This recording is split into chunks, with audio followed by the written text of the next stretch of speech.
तो कुछ ऐसी चीजें हैं जो बिल्कुल भी ना खाएं, बिल्कुल क्या जरूरत है।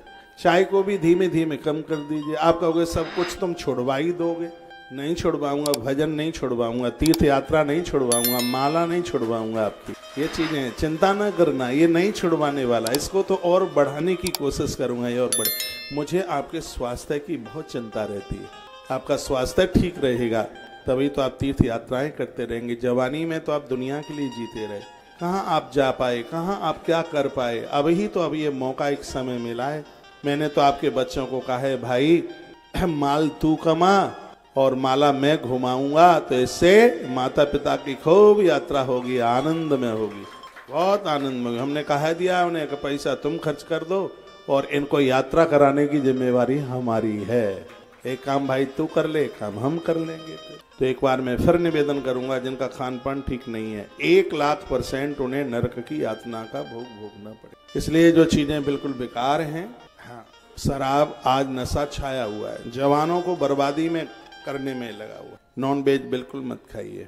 यदि आप आंगन में तुलसी पूजते हैं, रामकृष्ण के पुजारी हैं, मठ मंदिर जाते हैं, तो इन चीजों का बिल्कुल परहेज होना चाहिए। हम रामकृष्ण की संतान हैं और हम वह करें जो हमारे प्रभु ने। तो मैं बोल रहा था कि सुबह बच्चों जैसा, दोपहर में राजाओं जैसा। गरीबी हो तो भी इस बॉडी में सबसे कम खर्चा भोजन का ही है, और जगह कम कर लीजिए लेकिन खाने में कमी नहीं।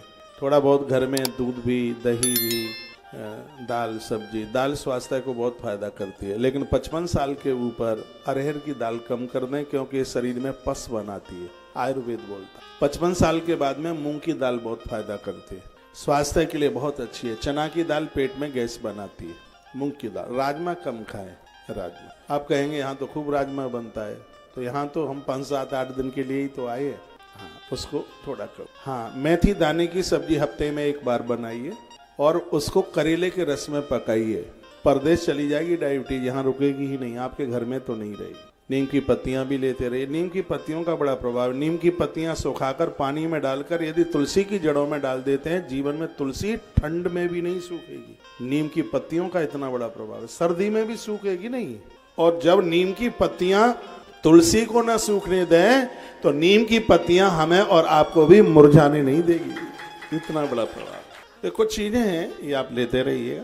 और संध्या के समय बयारू यानी बीमारू, बयारू जैसा मरीज का भोजन होता है वैसा लीजिए। शाम के समय भिंडी मत खाइए, फूल गोभी तो खाना ही नहीं है। भिंडी का जो पानी है, भिंडी का जो पानी, यदि भिंडी का जो यदि पेड़ मिल जाए जिसमें भिंडी लगती है, यदि उसका पानी मिल जाए उसको पी लीजिए। मैं दावे के साथ कहता हूँ 10 दिन में डायबिटीज जड़ से खत्म। जिनके यहाँ गुड़ बनता हो उन्हें पता होगा, जब गुड़ को फिल्टर किया जाता है, आजकल तो केमिकल डाला जाता है, खाने लायक ही नहीं रहा गुड़।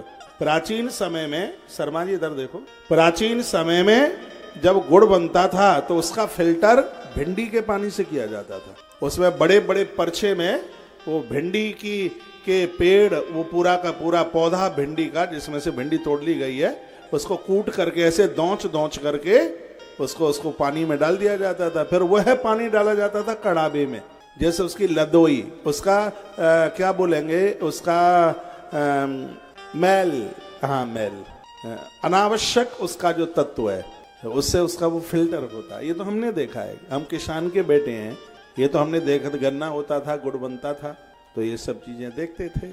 तो ये भिंडी का जो पानी है, पानी बहुत ज्यादा उसका फायदे। रात्रि के समय में कुछ चीजें, उड़द की दाल है, रात को ठीक नहीं है। और ये क्या बोलते हैं इसको, फूल गोभी, पत्ता गोभी बहुत फायदा करती है, डायबिटीज में बहुत फायदा करती है पत्ता गोभी। जामुन का फल बहुत फायदा करता। करेले का बीज बहुत फायदा करता। मेथी तो फायदा करती है, इसमें धनिया भी बहुत फायदा करता है। तो दोपहर का जो भोजन है उसको गैफ मत कीजिए, उसको एब्सेंट मत कीजिए। कहीं आप जा भी रहे हैं तो उसको बांध के लेके जाइए उसको। दोपहर का राजभोग और शाम का बयारू कम लीजिए, थोड़ा लीजिए, डकार ना आवे इतना लीजिए, ना के बराबर लीजिए। 4 रोटी की भूख है, 1 डेढ़ ही खा के पानी पी लीजिए।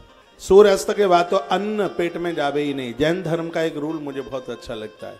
जैनियों के जो महात्मा हैं, सूर्यास्त के बाद में वो अन्न नहीं खाते। और आप देखिए शरीर का वजन बढ़ेगा ही नहीं। अब मैं वहीं प्रसंग में आ रहा हूँ, जिनका खान पान ठीक नहीं है, मांसाहारी हैं, उन्हें धरती में गाड़ दिया जाता है। और वह जीव जिनका मांस खाया वो नोचेंगे उनको। जो शराब पीते हैं उनको बैतरणी नाम की नदी में फेंक दिया जाता है, जहाँ कीड़े उसके देह को चलनी कर दे। जो लोग राहगीरों को लूटते हैं, जो किसी की जेब काटते हैं, किसी का सोना चुराते हैं, सब बर्डन है कि भगवान के विधान में उन्हें माफ नहीं किया जाता। जो दो लोग मिलकर या चार लोग मिलकर के जो व्यापार करते हैं, एक दूसरे को धोखा दे देता है, इसका तो कोई प्रायश्चित ही नहीं है। इतनी बड़ी गलती है।